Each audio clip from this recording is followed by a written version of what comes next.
What's up, everybody? This is Pez from Ignited Gaming, bringing you a deck profile from the Pokemon TCG, our very first deck profile from Ignited Gaming. What we have here is Baby Blacephalon. This is the deck that I have been playing for about the last month. Prior to this, I was playing a Mew 3, Mewtwo, and the GXs. We were using that in combination with the Malamar. However, what we have here is a single prize giver, but able to take basically what I feel is whatever it wants. This has some heat behind its attack.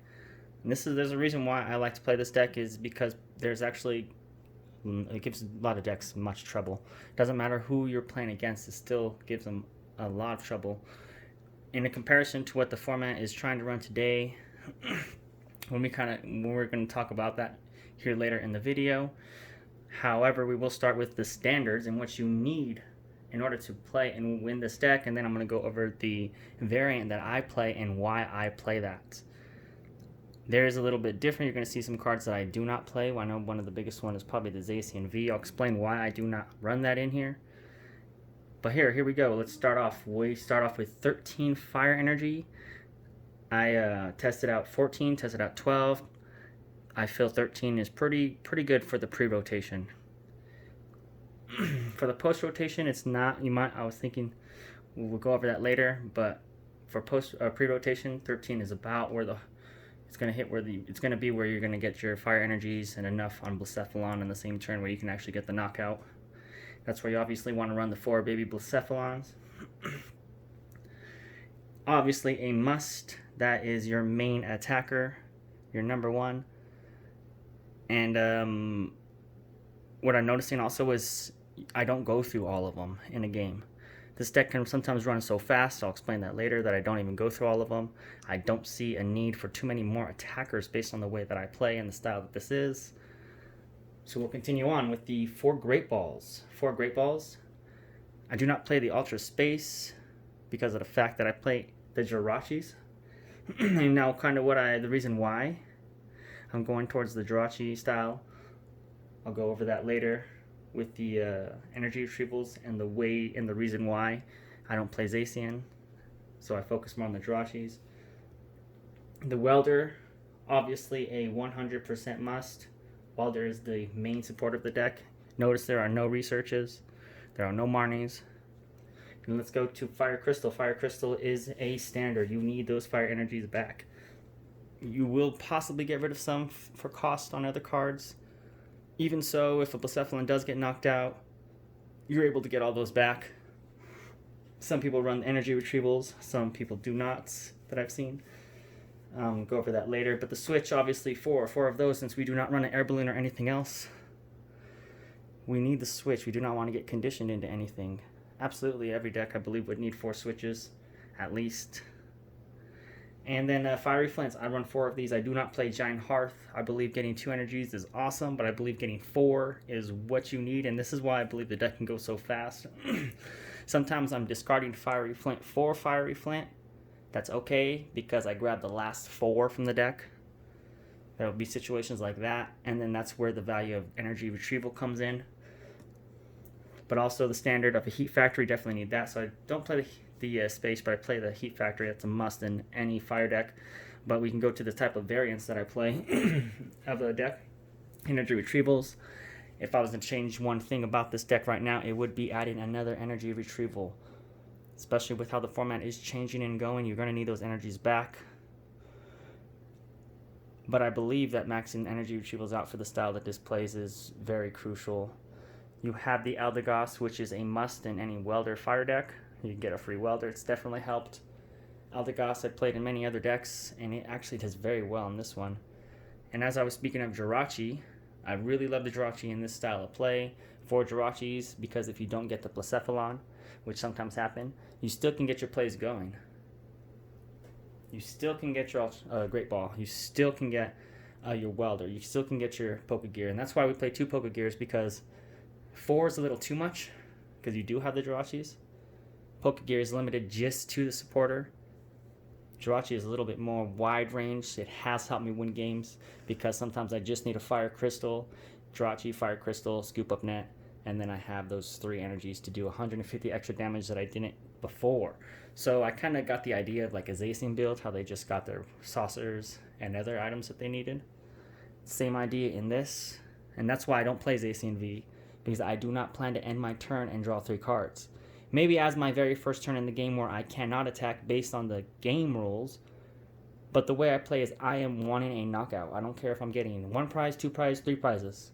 The way I want to draw my cards is through the prizes, not through the deck.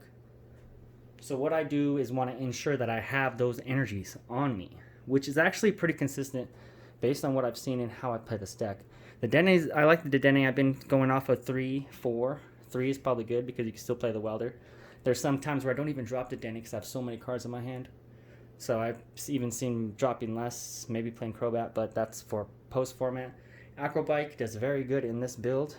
It always energizes things up. The way I look at it, if you play those 3 Acrobikes in a game, that's an extra 6 cards that you've gone through. With those Acrobikes, that's 9 cards of the deck. You get to see and just run through. Usually play 4 of Acrobikes in other decks, but this has so much that it needs. It's kind of hard to fit that Acrobike. And it was hard to fit that Heatran. But that Heatran is a must. And the reason why the Heatran is a must is because what I've seen is there's some situations where I just do not get the energies I need from Blacephalon. Like as an example, if let's just say I have a Blacephalon out there with 3 energies, and I have another Blacephalon with 3 energies, that takes 6 energies away from my total count of 12. Or of 13, I'm sorry. That leaves me with 7 energies to work with. When I'm facing something that needs 7 energies to knock out, I'm utilizing and having to get everything from the deck or the discard pile. Heatran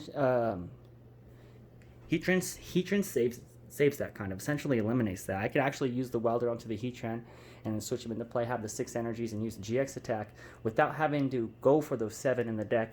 It's basically on the board, ready to unleash an attack. I have used it. It has come in handy so many times, it's ridiculous. I actually just put that in there within the last week, so I didn't realize how good it was because I was trying other stuff. Pre-rotation based on this style, it is a must because it can hit Eternatus VMAX, and that's what I'm going to speak of next, because after going over this whole build and what I play, if you notice that I don't play Zigzagoon in this one. Now Zigzagoon is very good, I believe, but the way that I was playing, I was getting my fire energies and enough hits on fire energies that I didn't feel I needed to do those extra 10. So I only played 3 scoop-ups, mainly for the Drachis. However, in this post format, that actually has to change. Zigzagoon is going to be a must in this style because you may not get those energies back. You are losing the flint. That means you may not have those energies. You may just be short 1. And that's actually what I come across when I versus Eternity decks is I'm missing just 1 energy. And if I have 1 Blacephalon with 3 energies, that's 11. I need 8 energies or 7 energies. That's 10 energies that I'd have to go through and make sure that I have available. And I mean, that's not too hard, but based on losing the fiery flint, that makes it so much tougher. You are losing fishermen as well, and that makes even options that you can choose a lot harder. Losing the heat factory, so that's basically going to be something that's going to hurt you in the long run as well. But let's talk about the pre-rotation matchups. Zacian.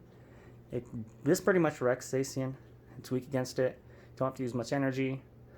ADP sometimes can't even get an attack off because this can do 300 pretty easy. Zacian is no problem. I mean, I have no problem against Zacian with this deck. The top meta decks, since we're going over that, Pikarom, this also doesn't have any problem with Pikarom. This just blows away, like Bolton for 4 energies, or I'm sorry, Tapu Koko for 4 energies, Zeraora for 4 energies. You're basically only using up to 5 energies, maybe 6 if they use Big Char. That's actually pretty easy to accomplish in getting in this type and style of build. So I'm actually able to hit on the, even if I'm just getting 2 prizes, I'm still knocking something out every single turn on a Pikarom. Mewtwo is almost the same thing. I've faced a few Mewtwo's with this. Mostly it's Galio.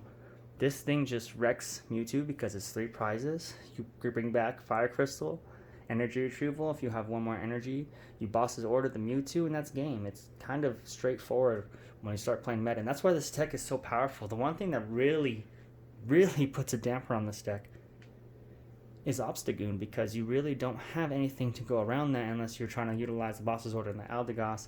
Maybe if you had Zigzagoons, you could take more advantage of that, but Obstagoon basically puts a big damper on this deck, and that's why it's probably not number one in the meta, or number two at least, because you can see that currently pre-format was a Pikarom and Zacian are basically the top. And against those decks, this doesn't have too much of a problem, even the Mewtwo. So, surprising that not more people are playing this, but talk about the playing it actually in tournaments, since I've only been playing it for the last month, and Pokemon has canceled large events prior to that, so we were only getting to do a couple of locals with some friends, or a card shop that actually was able to be within the guidelines for us to play. So that's only been a couple tournaments where this only lost to two different decks, one of them being another Blacephalon. And I believe that the going second was actually the deciding factor for that game, for those games, because I took game two, obviously went second game two, able to get the hit from him, or he took the hit first turn of the second game, and it puts you in a really tight spot, especially when they can use boss's order, knowing what you're trying to go for, because you're playing a Blacephalon, you should know what the other person's aiming for. So I ended up losing that one. I did win out for the rest of the tournament to go 3-1. The other deck that I lost to in tournament was an Eternatus, and that's why I want to start talking about here the post rotation, because after facing Eternatus for the very first time, I was short in energy, always, and also the black market did hurt, because I could have possibly won the game. It was a for sure win without the black market, but possibly won the game with the it was a for sure win with the fire energy, but the black market would have been made it so much easier, and just couldn't get that off the board. And if you look at this build that I'm building, there's really nothing to take stadiums off except for the Heat Factory itself. So that staying there does hurt. It is going to change the style of what you play. But like I was saying earlier about the Zacian, don't play that, or the Oricorio. Because this is a hard hitting deck supposed to main hit fast. The Oricorio, that's nice, but you're giving up two prizes. And that's not something you want to do. You do that with the Dene, but you're getting more cards to go through your deck besides the Oricorio. So that's another one that I didn't really like too much. And that's why I play this style specifically straight. It's only meant to go through your energies. And even with it going through its energies against the Eternatus, it was still hard. I literally decked out and had no options to get to that energy. That's where it's going back to where I should add the fourth energy retrieval that could have probably helped swing the game a little bit my way. So that's why we'll go over what I have here is the cards that we're going to put into the deck here for the new rotation. So we have to get that black market out of there so we're going to be using the giant hearth now. Also, since we're going to be losing the fiery flints here, you're not going to have your searches. Hearth is going to be your searches. You may get half the energies. However, you can do that multiple times, as the flint is a one-time use. This can also get rid of other stadium cards. I mean, Power Plant doesn't hurt this deck too much. Kind of to the Heatran, but not overall. You still can hit with the Blacephalon. Sometimes the opponent's just trying to go super offensive and not defensive, and you want to get it out of there, and you want to keep your strolls going. And when I play against a fire deck and they use a giant hearth and I have fiery flint, it's too easy to get through the energies, and then I see myself basically decking out those games. So I know that we're going to be definitely losing the fiery flints in this, so we're going to be using 4 hearts to replace the Heat Factor. That's basically the style I'm going to be trying first. Next one, in order to get more energies from the deck to keep things going, keep things slim. Energy search is just not that good for its one card search, but the one thing the energy spinner can do is if you go to turn 2, first on your second turn of the game, you can get 3 energies. That's perfect since this is a second turn deck.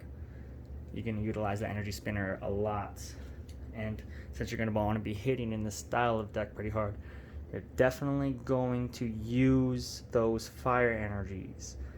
You don't really want to keep them in your hand, because if you're going second get 3, you're going to want to get the knockout. That should give you enough for the welder, the attachment for turn, welder for something else. Even if you're getting the hearth, drop that.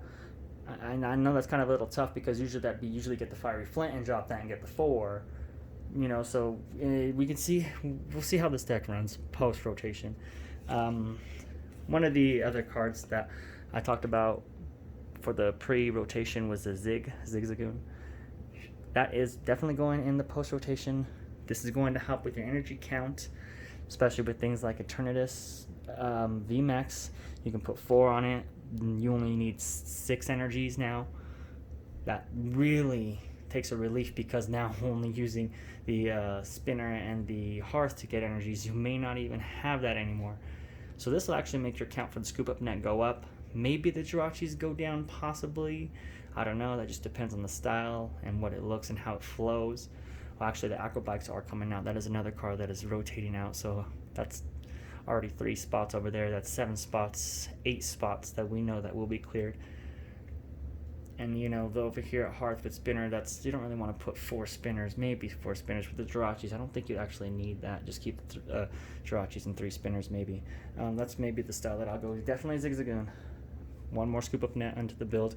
And here's another potential adder, which I do not think will need it, because it looks like and sounds like we might be flowing, but you never know. Based on Eternatus, if they start using Giant Hearth, we might need to add another fire energy. We might need to go 14. We might need that extra one, and if we have Blacephalon with 3, and if for some reason we have another Blacephalon for 3, that's 6 energies, that's 7 that's left in the deck. That will not be a knockout with a big charm. And if you don't get your Zigzagoon, you might as well, if you're not going to get anything that turn. And against a deck like Eternatus, if you don't get anything that turn, he's knocking you out. And he's taking out one of your guys that you were going to use.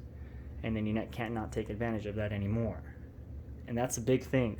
If you can't keep taking advantage of what you have on the field, then that's where you lose, basically, in this game. And this deck is so quick, it doesn't really last long game. This deck does not last long game. I usually deck out before the game ends. And that I literally had to do stuff to slow it down because it was getting so quick. But that's a good thing, because I was able to see where the flaws were. That's where the energy retrievals went in. At first I was running 4 for pre-rotation, or first I was running 3, but for post-rotation, definitely going to have to go to the 4, especially losing the Flint. Other than that, I think that's where a good start is, based on what the meta might possibly look like. Either way, we will not know for a few more weeks. I do play this deck online, however, if I was going to do the online style, I'll show you guys. It's basically the same exact thing, basically the same idea. How I got the concept and got some testing in, and the reason why I don't play this or that, and knowing this. So I did get some play in tournament, but this is also from an online style build. So this is seeing many different styles of decks. Against Mad Party, I think it's going to crush it. You really only need 1 Zig, 1 Energy Fireball Circus on Poltergeist. That is it. That is too easy, in my opinion. I mean, I haven't gone against a Mad Party deck yet, but we will see how that goes. I have not tried a post-rotation deck yet either. Since the new rotation is just right around the corner, I wanted to do both and give you guys a look and insight of what I did prior to this format changing. And then we can see how it goes a few months down the line, when everything has settled down and the dust has settled. Alright, tell me what you guys think in the comments. I appreciate you guys checking it out. Tell me what you like, tell me what you don't like. Tell me what you think it can do. Tell me what you guys see it, where you guys see it in the tier listing. I believe it still holds strong, probably a tier 1, especially if we can keep up with Eternatus. We'll see how that goes. But I think I will try this out and play it for a few tournaments, few weeks, see how it goes. Other than that, guys, I appreciate you guys watching. Everyone take care and God bless.